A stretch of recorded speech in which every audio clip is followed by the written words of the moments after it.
So Dave, can you tell me what brought you to Almadam today? Well, this interview, it's great to be here at the studio, and thanks for having me here. Appreciate it. And we're on our way actually to a show in Lewisburg tonight at the Playhouse, so this was a nice little stop on the way. Yeah, because last night you were in Antigonish. You were telling me you were at the Burn. Yeah, great gig there. And then the night before that we were at Harmony House Theatre in Hunter River, Prince Edward Island. Oh, okay. And then tomorrow we're in Halifax, and then home for a couple of days, then fly out west. Yeah. Now let's go back to home. Where is home for you, Dave? Home for me is Pictou County, Nova Scotia. Lions Brook is the community, and it's that community is sort of right between Scottsburn and Pictou town, so about 5 or 10 minutes outside of Pictou town. Now, when I found out I was going to have Dave Gunning in the studio, I was like, oh, great. What do I know about Dave? So I went online. I was kind of doing a little research. Now, I know you're not very old, Dave, and I'm just wondering, when you were 16 or 17, did you decide I'm going to make a living as a musician, or I'm going to go to NSCC or university and take up a trade? And have you done that, or? Well, I went to St. Mary's University and got my commerce degree, but I think it wasn't really until about my third year of university where I really decided I wanted to pursue this. Okay. And it was through procrastination, you know. Instead of studying for a finance exam, I'd write a song or something like that. Yeah. And then the guys on the floor that I was in Loyola at the time, and then Rice at the time, and really were supporting what I was doing, and they helped line up a couple of shows for me in Halifax. And I ended up playing bass guitar for a pub band called Smuggler's Cove at the time, and that paid my way through university. And then once I graduated, I recorded a CD called Lost Tracks, and it was nominated for an East Coast Music Awards. And I thought, well, maybe I can do this. But it's sort of been a gradual thing since age 12, really, that has, in many ways, snuck up on me to the point where it's all I know how to do now, I think. So that young, you started it with music that young? Yeah, I started to play guitar at around that age, I guess. I had taken piano lessons when I was really young. I think I was 6 years old, and didn't really stick with it. But so yeah, I guess it's too late for me to turn back now. Yeah. So do you ever play piano anymore, or no? Just a little bit in the studio, but not much. Yeah. But I still play bass guitar quite a bit, and I guess my first cross Canada tour was playing bass guitar for J.P. Cormier. So he and Hilda and I left Cape Breton Island, went right across to BC and back again twice. First time in '97, second time in '99, and then I was always doing solo stuff at that point too. And then another Forrest Gump moment for me was getting to play upright bass for Stompin' Tom in 2002. Wow. And but I guess to date now I've got maybe 10 CDs of my own that I've recorded, and that keeps me busy doing the singer-songwriter thing and traveling around. Yeah. So I'm just curious, what was cross-country from coast to coast? What was that like? Well, I've done it twice. Well, I've done it probably at least half a dozen times now. Oh. And it's a big country. Yes. And it's an amazing country. So when you say coast to coast, is it one performance per province, or like how detailed is this? Each tour would be slightly different. Yeah. And one of the tours I did was on a bus with George Canyon as a special guest. So there's been, in most of my shows now, like I wouldn't necessarily do a complete drive across the country. I would do, like, next week, for example, I'm flying out west and doing shows in Alberta and BC, then flying to Ontario and doing shows there, then flying home. So it's 2 weeks out, and I have a wife and 3 little guys, so that's just the most sensible thing at this point in my life, is to embrace airplanes and rent cars, and just hit the ground and do shows and get back home. So you have 3 children. Now nowhere did I read that you were married and had a family. Yeah. So all boys? All boys, yeah. Judd, Will, and Gus. How old? Judd's 9, and Will's 7, and Gus is 3. So. Wow. Yeah. Wow. Yeah. So it's So try to spend as much time as you can with them, because these are the... Yeah, absolutely. Yeah. And, you know, last year I think I played close to 200 shows in the last 12 months, and there were probably 3 or 4 stretches where I was away for a month at a time. Wow. So that kind of takes it out of you. And, you know, leaving for Australia on Boxing Day, for example, you know, and sort of a hard time of year to be leaving. Yeah. So this year I'll be home for Christmas, Good. and just like I said, sort of flying and doing 2-week runs and things like that. Yeah. But you know, Dave, I can't count on my 2 hands right now how many people I know very close to me whose one or the husband or the wife works out west. Yeah. And they're gone for 2 Yeah, weeks home a week or 3 oh, weeks yeah. home a week. You know what I mean? That's so right. Yeah. And I know it's difficult, but yeah. No, exactly. And I always, you know, I always say to people, well, I'm not fighting in the war. I'm just going out to play the guitar and sing songs. I'm pretty lucky to be doing what I'm doing. Yeah. And yeah, there's lots of Maritimers on those WestJet flights flying right out to Alberta, you know, back and forth, and and working, you know, weeks away at a time. So yeah, that's right. So can you tell me a little bit about some of the people you've performed with? You started talking like Stompin' Tom. Okay, I remember him way back when. Yeah. But what was it like working with him? Oh, it was incredible. It changed my life. There's no question about it. Yeah. 7 weeks on the road with Stompin' Tom will do that to you. You know, and not just because it's on the contract, but I stayed up with him till 4:30 or 5 o'clock in the morning every night. Yeah. And it was on the contract. I'm sure it wouldn't stand up in court, but I signed it and sent it back. Yes, yes. What a great way to get to know him. Just sitting up late with him, talking to him, and hearing his philosophy on life and on the music industry. And he did everything on his own, and had great advice for a young guy like myself, you know, getting started. And after that tour in 2002, it sort of rewired my brain, and I was able to sort of come at my own solo career with a fresh look at it, and things started to kind of fall into place for me after that Stompin' Tom tour. Right, right. What about George Canyon? George strikes me, my sister has a huge crush on him, but he strikes me as the type that has his feet firmly planted in the mud, and he cleans up very well. He shines up real good. Yeah, yeah. But he seems down to earth. Oh yeah, I've known George since I was 12.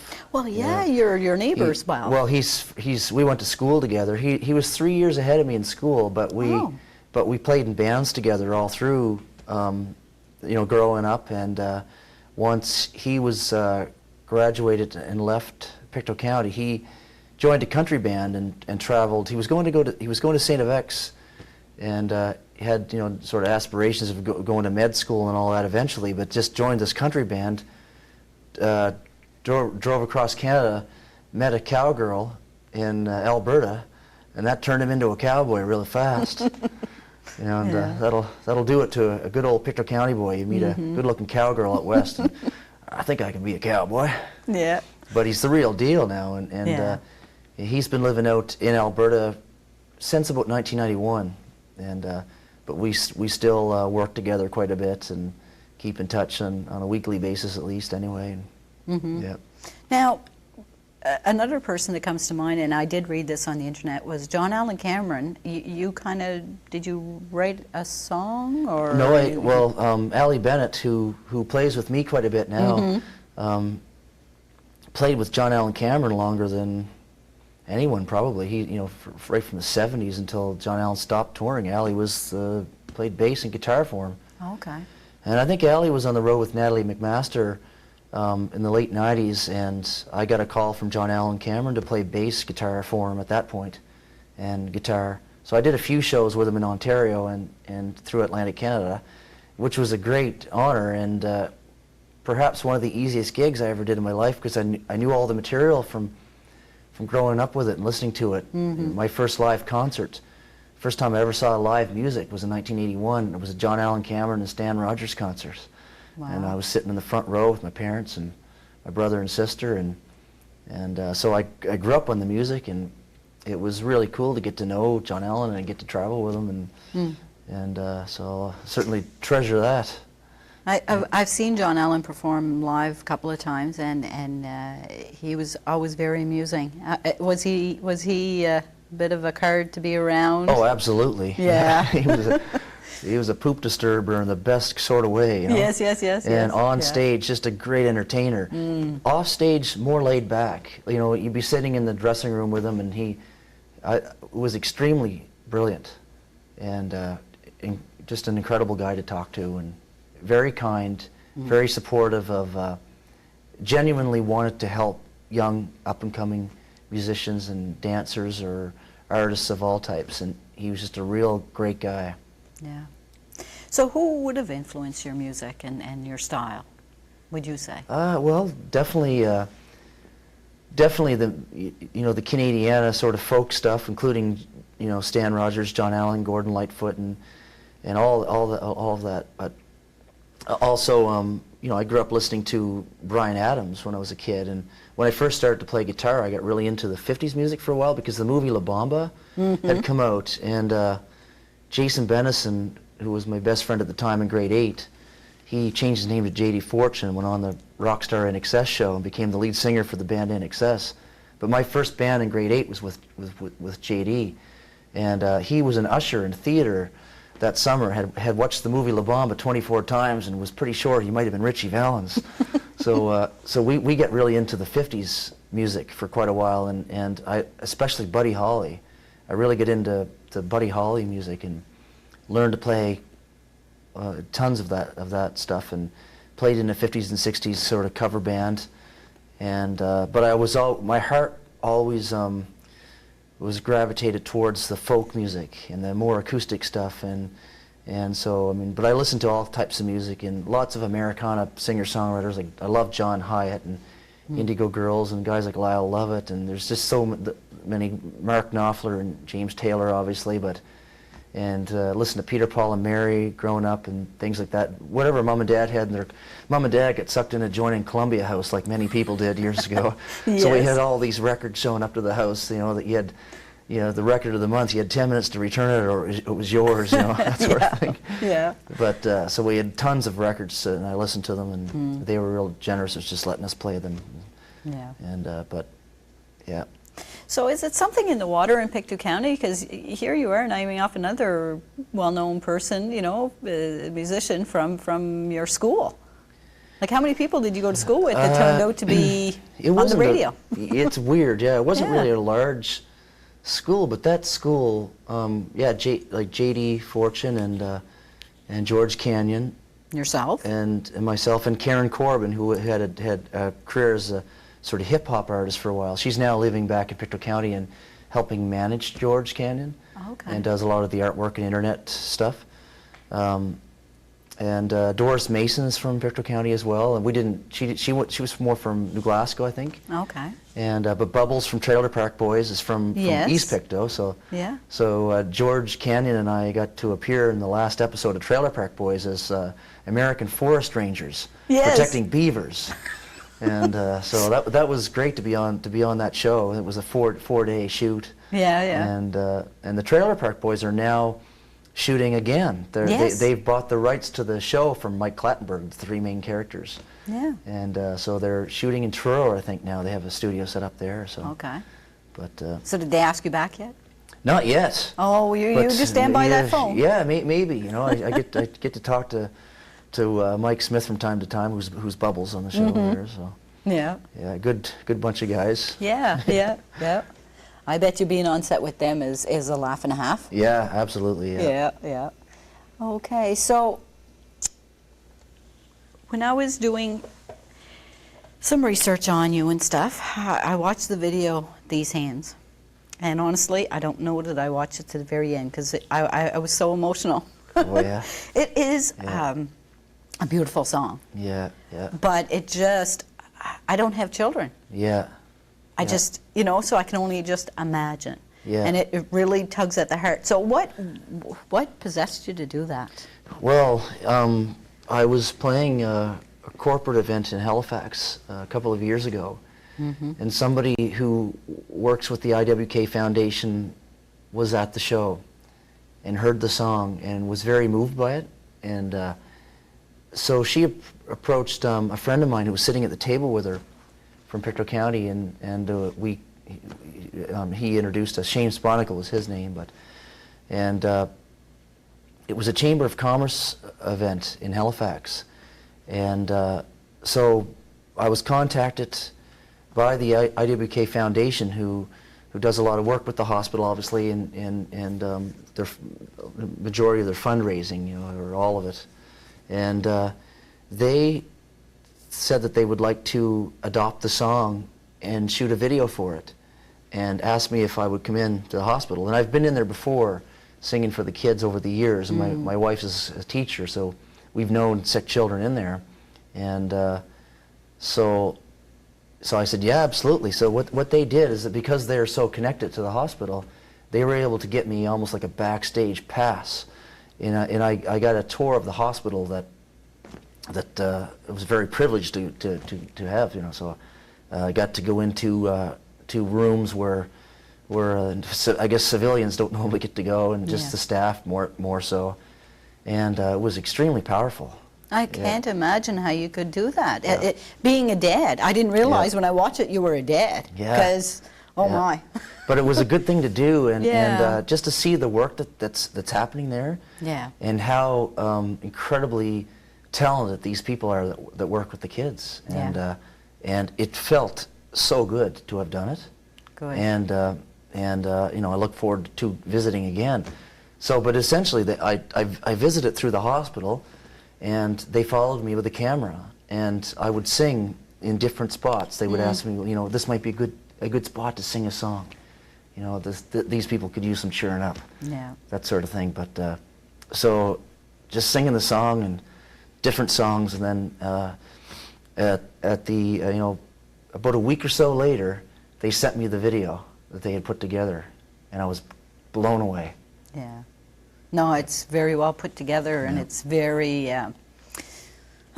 touching. Yeah. Good job on that one. I didn't do anything though. I know. I just sang the song.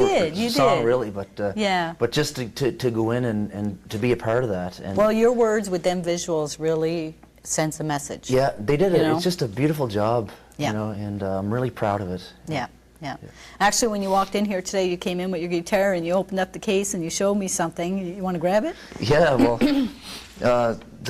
in the video, there's a girl who her name's Emily, and she painted this for me that day and gave me this. Yeah. And just last night in Ignish, Emily's mother was at the show, and she said, you know, I'm Emily's mom, and she showed me a picture of Emily on her phone. I said, I have the painting that she gave me.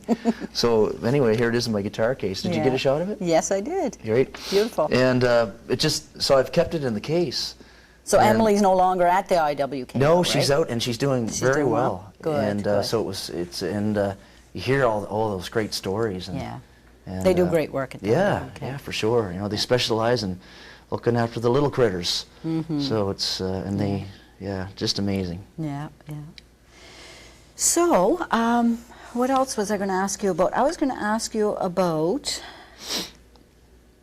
some of the awards that you've been nominated for and have received are pretty upstanding, pretty decent awards, right? Do you want to go over some of them?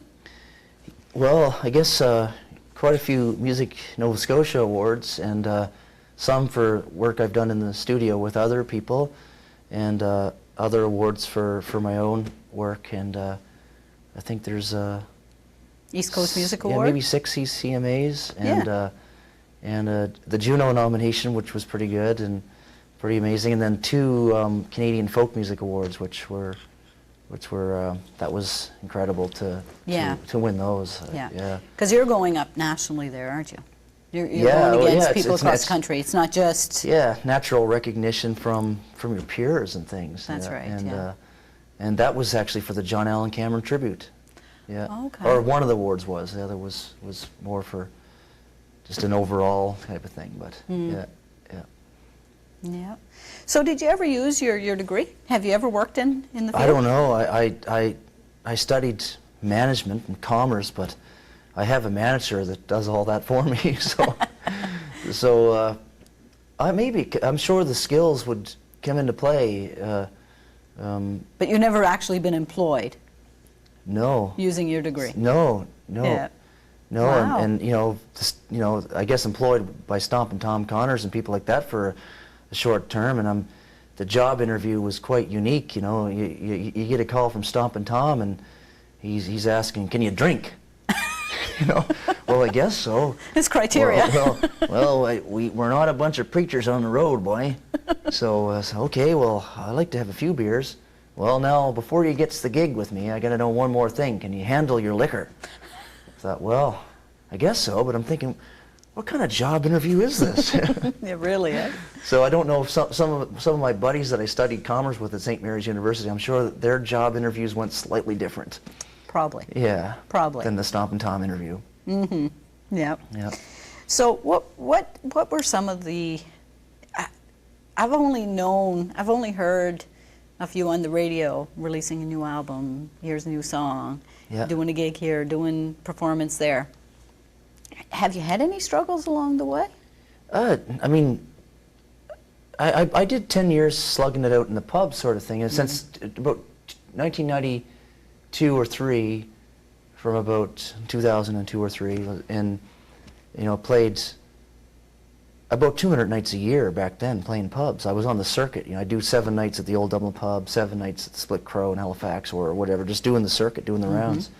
And now, you know, this year I probably played close to 200 shows, but a lot of traveling. You know, I can remember many frustrated nights driving home from a show, just totally bummed out. And mostly those pub gigs, thinking, I can't do this. This is tearing the soul out of me. You know, I have to quit. Was that before you had your kids? Yes. Before? Yeah, before. Because I think it would be more difficult after having children to do that, right? It's more responsibility when you have the kids. But I've been very fortunate. I wouldn't say it's been easy. No. But I worked, you know, on a dairy farm, and I worked in a lumber yard, and I worked selling field sod, and you know, I had, you know, jobs like that, and I you know, this has certainly been no harder. It's more psychologically harder, I think. More sort of draining on the mind. Yeah. But I've been fortunate. But I always sort of use the analogy. Some people will say, like back home, for example, I'll come back home off the road, and I still live in Pictou County, and it keeps you grounded. But you'll run into the old guys at Sobeys saying, geez, your two buddies are doing some good, JD and George. You should go on one of those reality TV shows and see if you can't get your big break. And I start laughing to myself, wondering what a show called Folk Idol would be like, you know. Yeah. But that's an oxymoron. But the thing about being in the folk world is that I don't believe that there's any one big break.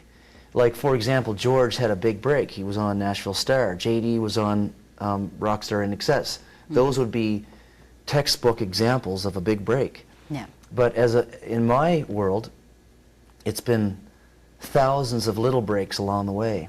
Yeah. And but I'm happy with that.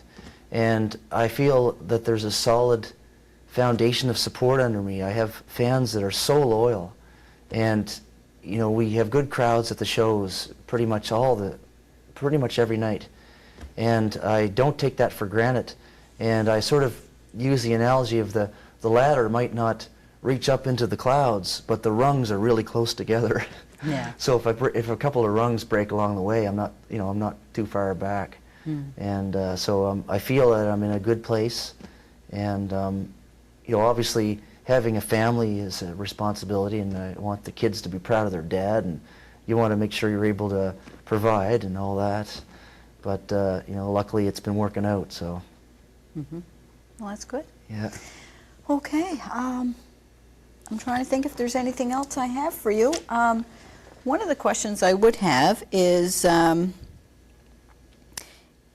reading up, it says you're part of a band. Like whether performing in his band or solo, Dave. Oh, yeah. I'll sometimes hire musicians to play with me. Okay. But oftentimes my band is Allie Bennett.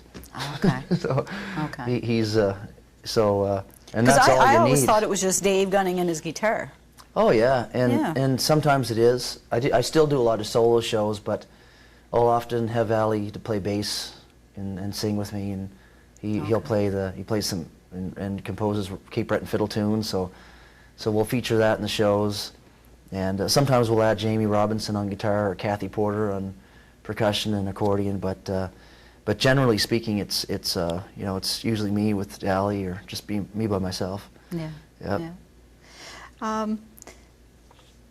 One last question before I let you leave here today, Dave, and that is, I know a lot of the locals around here are inundated with, can you perform for this benefit? Can you perform for our CWL function? Can you perform for the festival? Do you get a lot of that when you're home? I do, and I wish I could do them all, but I'm not to the level in my career where I can afford to do them all. And I guess what I mean by that is, if I was to do if I was to do you know, all the benefits, a charity yes. event, say in Pictou Town, then it would have a negative impact on how many tickets I could sell for my show at the DeCoste Center. So what happens is, when you get booked to play these theaters, they'll often put a radius clause on the contract that specifies that you cannot play within 60 days around that date.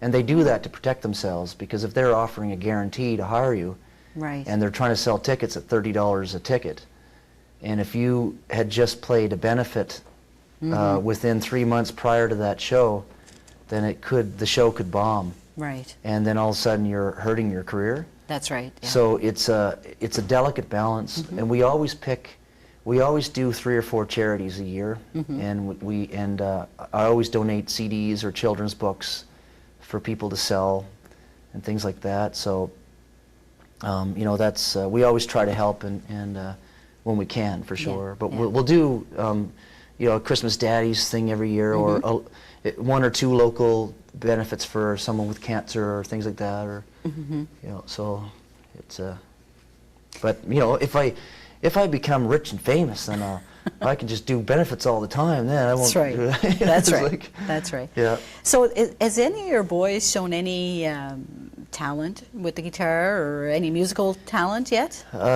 They're into the music. You know, we're not pushing it on them, but I think they're starting to take fiddle lessons. And my oldest, Judd, wants to learn how to play the bagpipes, so he's been taking. Wow. Yeah, and. Isn't the bagpipes one of the most difficult instruments to play? I thought I'd heard that somewhere. Maybe it's one of the difficult instruments to find a place to rehearse. Maybe. Yeah, but big field somewhere. I love the pipes, but yeah. A good way to attract a mate in Pictou County. Get the word out over the Glen. That's right. Yeah. But no, it's been good. And so, would you encourage your boys to pursue a musical career? I don't know. I wouldn't discourage it. But I mean, to be a realist about it. You know, I've been one of the lucky ones that just, for whatever reason, things worked out. Yeah. I don't know necessarily even why, but it's not the case for a lot of musicians. Yeah. I tell you, it's in the drinking water, or it's in your high school. Yeah, I don't know, but encourage your kids to go to that school. Yeah, exactly. Yeah. But I mean, it's been a good year, and this time last year I was under a lot of stress with the Canadian Mint, because I'd released the CD No More Pennies, and they came after me for 60 cents a CD for pictures of pennies. So, I heard about that. Yeah. So did anything come through with that, or did you? But essentially what happened was I said to them, you know, I would have owed them $1,200, and I said, well, I'll pay you in pennies. And they said, you can't pay us in pennies. I said, yes, I can. I have an uncle who's the perfect kind of crazy, and he'll drive them to Ottawa and everything for you in his Ford pickup truck. And at that point, it's still legal tender, so why won't you? Yeah, and they said, well, we can't deal with that many pennies. You'll have to pay a check. So I wrote a check to the IWK hospital for $1,200. Oh, okay. Instead of paying the Mint, I paid the IWK Children's Hospital. Oh, and they accepted that as payment? Well, no, they still wanted the money. Of course. So so I started a penny drive, and before I knew what was happening, I had hundreds of pounds of pennies, and essentially I was worried that I was going to get sued because within 2 days of us starting the penny drive, it made the Globe and Mail and the National Post. And my sister called and said, I was on the web too, because that's where I seen it. yeah, well, I was on the Yahoo homepage beside Barack Obama. That's right. And it was, that's when I got terrified. I thought, I'm going to get sued. The Mint's going to come after me. Yeah, yeah. So the University of Ottawa contacted me, and a professor of law there said, I'll take your case on for free. Wow. With 30 of my students. So if you get into trouble here, we've got you covered. So I knew that we were going to be okay. But the fundraiser, the penny drive, ended up raising, $6,200, and so we were able to send a bunch more money to the hospital. And Good. And the Mint got terrified, I think, as well, and they backed down. Okay. They sent out a press release saying that they were going to allow me to use the image of the penny for free. So but there was lots of funny things surrounding it. Yeah. And one of the things was that a Canadian law student studying at the University of Washington discovered, she did a paper, and her paper was published in a business magazine, and I was at my dentist's office and read it. Okay. And she discovered that without the Mint knowing that the copyright on the Canadian penny had actually expired in 2008. So there's nothing that they could have done to me. So maybe that's why they backed down. We'll never really know, but I guess there's another bit of good news. yeah, the man who designed the image of the penny had died 50 years ago as of 2008. So Okay. so copyright so going. feel free to use the image of the penny as you like. You can't use the Queen side of the coin. Apparently, No. we found out that has to be approved through Buckingham Palace. So, Okay. yeah. But you can see Prince Harry's private parts on the internet. That's right, you can. Well, you can if you want to. Yeah, it's like I haven't seen them myself. No, me I know either. some people that have. Yeah. Yeah. Oh, well. You got to be one of those royal fanatics, I Yeah. guess. Yeah, that's right. Yeah. So if you'd have time, I don't want to keep you too much longer because I know you have to head to Lewisburg to do Yeah. a performance there this evening. But would it be possible to get you to do a song for us? Oh, before you absolutely, leave? yeah. Well, I guess winter's coming again, so here's this is a happy song about the cold, just to offset all the complaining you're going to be hearing about it pretty soon.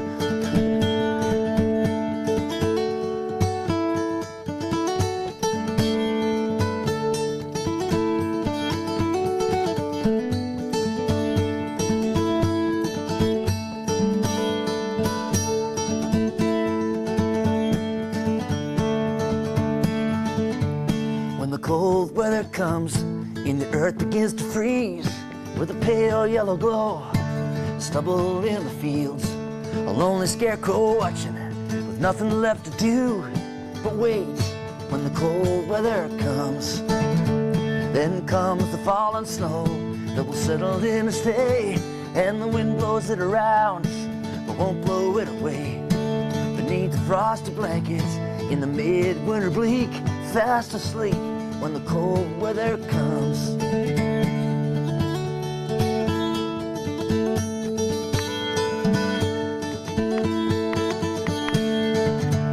When the cold weather comes, this town will grow quiet, and the whisper of the wind will push a hole through the silence. We'll gather in the kitchen, play the tunes a little longer. The wood burns hotter when the cold weather comes.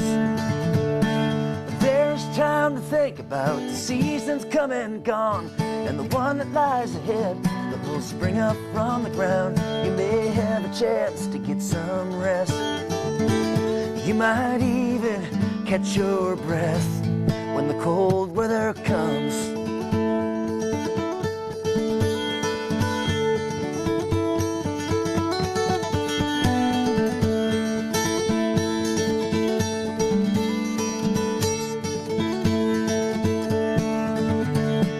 Cold weather comes.